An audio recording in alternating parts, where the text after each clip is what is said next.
Hello everyone. इस video में हम लोग डिस्कस करेंगे आईडीएफसी फर्स्ट बैंक के स्टॉक के बारे में। ये एक बहुत ही पॉपुलर स्टॉक है और अपने 52 वीक्स लो और हाई के बीच में ट्रेड कर रहा है अभी। तो हम इस वीडियो में एनालाइज करके समझने का कोशिश करेंगे कि क्या ये स्टॉक अभी लेना चाहिए, क्या अभी राइट वैल्यूएशन पे है। हम पूरा फंडामेंटल एंड टेक्निकल एनालिसिस करके एकदम डिटेल में देखेंगे, तो इसीलिए आप इस वीडियो को पूरा देखिएगा। हम हमारे चैनल में बहुत ही डिटेल में स्टॉक्स का, आईपीओस का एनालिसिस करते हैं और हम जितना आसान भाषा में आपको एनालिसिस करके बताते हैं वो शायद ही आपको और किसी चैनल में देखने को मिले। तो इसीलिए हमारे चैनल को सब्सक्राइब कर ले और बेल आइकन ज़रूर प्रेस कर दे ताकि आपसे कोई भी वीडियो मिस ना हो। हमने इससे पहले भी बहुत सारे बैंक्स का एनालिसिस किया है, आप ऊपर आई बटन में क्लिक करके वो सब वीडियो देख सकते हैं। तो चलिए शुरू करते हैं आज का वीडियो। नॉर्मली हम हमारे वीडियो में पहले बिजनेस मॉडल एनालिसिस करते हैं, बट बैंक्स का बिजनेस मॉडल ज़्यादा कुछ एनालाइज करने के लिए होता नहीं है, तो हम ये वीडियो डायरेक्ट फंडामेंटल एनालिसिस से स्टार्ट करते हैं। स्टॉक का करंट प्राइस चल रहा है 79 रुपीज़ के आसपास। मार्केट कैप है 56,000 करोड़ के आसपास। प्राइस टू अर्निंग है 18.6। रिटर्न ऑन इक्विटी है 10.6%। पीईजी रेशियो है 0.81। रिटर्न ऑन एसेट्स है 1.16% और प्राइस टू बुक वैल्यू है 2.05। अगर आपने हमारा वीडियो पहले देखा है तो आपको पता होगा, और अगर नहीं देखा है तो हम बता देते हैं कि बैंकिंग एंड फाइनेंस स्टॉक में return on assets and price to book value बहुत ज़्यादा मैटर करता है। Price to book value normally 2 से 3 के बीच में अच्छा माना जाता है, तो उसके हिसाब से स्टॉक का प्राइस टू बुक वैल्यू ठीक है। रिटर्न ऑन एसेट्स नॉर्मली 2% के आसपास या उससे ऊपर हो तो अच्छा माना जाता है, तो उसके हिसाब से स्टॉक का रिटर्न ऑन एसेट्स थोड़ा लोअर साइड पे है और स्टॉक का रिटर्न ऑन इक्विटी भी थोड़ा लोअर साइड पे है। इसके पीछे का रीज़न ये हो सकता है कि ये बैंक बहुत एग्रेसिवली अपना एक्सपांशन कर रही है, और जब कोई बैंक या कंपनी बहुत एग्रेसिवली एक्सपांड करती है तो उनका रिटर्न रेशियोज थोड़ा कम आता है। पीईजी रेशियो के हिसाब से stock kind of under valued है, क्योंकि पीईजी रेशियो जब 1 होता है तब हम स्टॉक को फेयरली वैल्यूड मानते हैं। तो पीईजी रेशियो अगर 1 पे जाता है तो इस स्टॉक में हमको ऑलमोस्ट 25% का गेन देखने के लिए मिल सकता है। स्टॉक का प्राइस टू अर्निंग रेशियो हमको रीजनेबल लग रहा है, क्योंकि स्टॉक का जो मीडियन पीई है वो 21.5 है। तो अगर ये स्टॉक अपने मीडियन पीई पे वापस जाती है तो हमको ऑलमोस्ट 15% का गेन देखने के लिए मिल सकता है। तो फंडामेंटल्स के हिसाब से हमको यहाँ पे दो टारगेट यहाँ पे देखने के लिए मिल सकते हैं।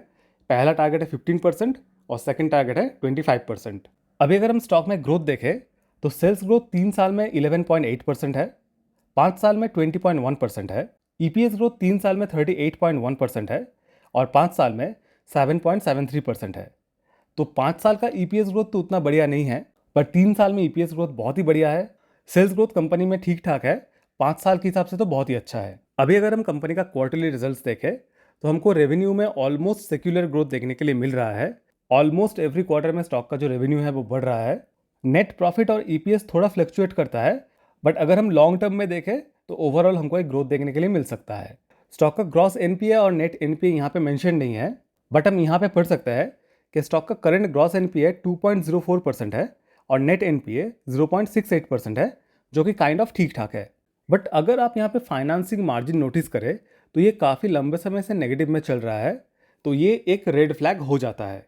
अभी अगर हम लोग ईयरली रिजल्ट्स देखें तो यहाँ पे हमको लास्ट 4 साल में स्टॉक में एक अच्छा ग्रोथ देखने के लिए मिल सकता है। इसके रेवेन्यू में, नेट प्रॉफिट और ईपीएस में हमको लास्ट 3 साल से अच्छा खासा ग्रोथ देखने के लिए मिल सकता है, बट यहाँ पे भी हमको फाइनेंसिंग मार्जिन नेगेटिव में देखने के लिए मिल रहा है। ऑलमोस्ट लास्ट 6 साल से स्टॉक का फाइनेंसिंग मार्जिन नेगेटिव में है। वी अंडरस्टैंड कि स्टॉक का जो एक्सपांशन प्लान है वो बहुत ही एग्रेसिव है। स्टॉक के अगर रेवेन्यू में ग्रोथ अच्छा रहा तो फाइनेंसिंग मार्जिन भी एक टाइम पे जाके पॉजिटिव में फिर से आ जाएगा, बट अगर किसी भी तरह स्टॉक का रेवेन्यू हैम्पर होता है और फाइनेंसिंग मार्जिन नेगेटिव में ही रहता है तो स्टॉक प्राइस में थोड़ा बहुत दिक्कत देखने के लिए मिल सकता है। अभी अगर हम स्टॉक का कंपाउंडेड ग्रोथ देखें तो 5 साल में सेल्स ग्रोथ 20% है, प्रॉफिट ग्रोथ 23% है एंड स्टॉक प्राइस सीएजीआर 8% है। 3 साल में सेल्स ग्रोथ 12% है, प्रॉफिट ग्रोथ 42% है एंड स्टॉक प्राइस सीएजीआर 13% है। ट्रेलिंग 12 मंथ्स में सेल्स ग्रोथ 37% है, प्रॉफिट ग्रोथ 50% है एंड स्टॉक प्राइस सीएजीआर 44% है। तो ओवरऑल लॉन्ग टर्म के हिसाब से स्टॉक प्राइस जो है वो अपने ग्रोथ के हिसाब से थोड़ा अंडर वैल्यूड है। अभी अगर हम लोग शेयर होल्डिंग पैटर्न देखें तो प्रमोटर्स का स्टेक 37.45% है, एफआईएस का स्टेक 24.3% है, डीआईएस का स्टेक 6.63% है, गवर्नमेंट का स्टेक 3.72% है और पब्लिक का स्टेक 27.9% है। ये एक बहुत ही पॉपुलर स्टॉक होने के बावजूद पब्लिक का स्टेक इस स्टॉक में लास्ट 3 साल में कम हुआ है, जो कि स्टॉक के लिए थोड़ा पॉजिटिव हो जाता है। और अगर हम नंबर ऑफ शेयर होल्डर्स देखें तो लास्ट 3 साल में ये बस 2 टाइम्स हुआ है, विच इज़ एब्सोल्युटली फाइन। और इसके अलावा एफ ने भी अपना स्टेक लास्ट 3 साल में ऑलमोस्ट डबल कर लिया है। तो एफ का कन्विक्शन इस स्टॉक में बहुत ही हाई है। अभी अगर हम स्टॉक का टेक्निकल चार्ट देखें तो डेली टाइम फ्रेम में हमको एक पैरेलल चैनल बनते हुए दिख सकता है, जिसका टारगेट निकल के आ रहा है ऑलमोस्ट 12 पॉइंट के आसपास। मतलब ये स्टॉक अगर किसी भी तरफ में ब्रेकआउट देती है तो हमको वहां से 12 पॉइंट्स देखने के लिए मिल सकता है। स्टॉक ने हाल ही में अपने बॉटम ट्रेंड लाइन से सपोर्ट लेके ऊपर की तरफ जाना स्टार्ट किया है।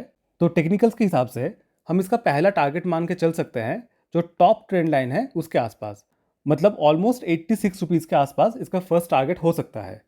और अगर ये स्टॉक वहाँ से ब्रेकआउट देता है तो वहाँ से और 12 पॉइंट्स मतलब ऑलमोस्ट 98 रुपीज़ के आसपास का हमारा सेकंड टारगेट आ सकता है। बट हाँ, इस चार्ट के हिसाब से अभी भी किसी भी तरफ में ब्रेकआउट नहीं आया है।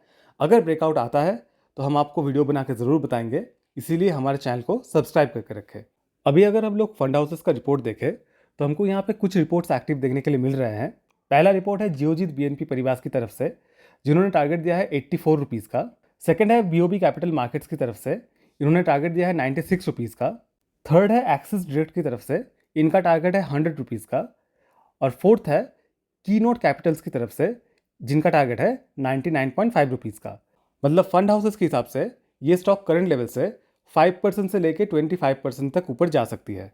तो अभी अगर हम लोग कंक्लूजन पे आ जाए तो सबको पता है कि आईडीएफसी फर्स्ट बैंक एक बहुत ही अच्छा स्टॉक है। ये अपना बिजनेस काफ़ी एग्रेसिवली ग्रो कर रहे हैं, प्रमोटर्स का बैकग्राउंड भी बहुत ही स्ट्रांग है। तो ओवरऑल ये स्टॉक एक नो ब्रेनर है। हाँ, स्टॉक में कुछ कुछ नेगेटिव्स है, जैसे स्टॉक का रिटर्न ऑन इक्विटी और रिटर्न ऑन एसेट्स थोड़ा कम है, बट एग्रेसिव ग्रोथ वाले कंपनीज में ये होता है। स्टॉक का फाइनेंसिंग मार्जिन भी काफ़ी सालों से नेगेटिव में चल रहा है। तो अभी अगर आप हमसे पूछेंगे स्टॉक में क्या करना चाहिए, तो हम हमारा एग्जाम्पल देकर बताना चाहेंगे कि अगर हम लोग इस स्टॉक में इन्वेस्टेड होते तो बिंदास इसको होल्ड करते, थोड़ा लॉन्ग टर्म व्यू रखते 3 to 5 ईयर्स का, और एकदम टेंशन फ्री होकर इसको होल्ड करते। और अगर हम लोग इस स्टॉक में इन्वेस्टेड नहीं होते तो वी थिंक 75 रुपीज़ से लेकर 80 रुपीज़ तक ये स्टॉक का एक बहुत ही अच्छा एक्यूमुलेशन जोन है। तो अगर कोई इन्वेस्ट करना चाहते हैं तो ये जोन में थोड़ा पोजीशन बना सकते हैं। बट यहाँ पे डिस्क्लेमर रहेगा कि हम लोग सेबी रजिस्टर्ड नहीं है। हमारा बात मान के आप कोई भी डिसीजन मत लीजिएगा। आप अपना रिसर्च, अपना एनालिसिस खुद कीजिए और अपना डिसीजन खुद लीजिए। तो वी होप आपको आईडीएफसी फर्स्ट बैंक का पूरा पिक्चर समझ आ गया होगा। अगर आपने वीडियो अभी तक देख लिया है तो हमारे चैनल को सब्सक्राइब ज़रूर कर लीजिए। और अगर आपको वीडियो पसंद आया तो वीडियो को लाइक और शेयर ज़रूर कीजिए। और अगर आपका कोई सवाल है या आप चाहते हैं कि हम किसी पर्टिकुलर स्टॉक के ऊपर या किसी टॉपिक के ऊपर डिस्कस करें हमारे चैनल में, तो हमको कमेंट्स में ज़रूर बताइए। तो चलिए मिलते हैं नेक्स्ट वीडियो में। Thank you.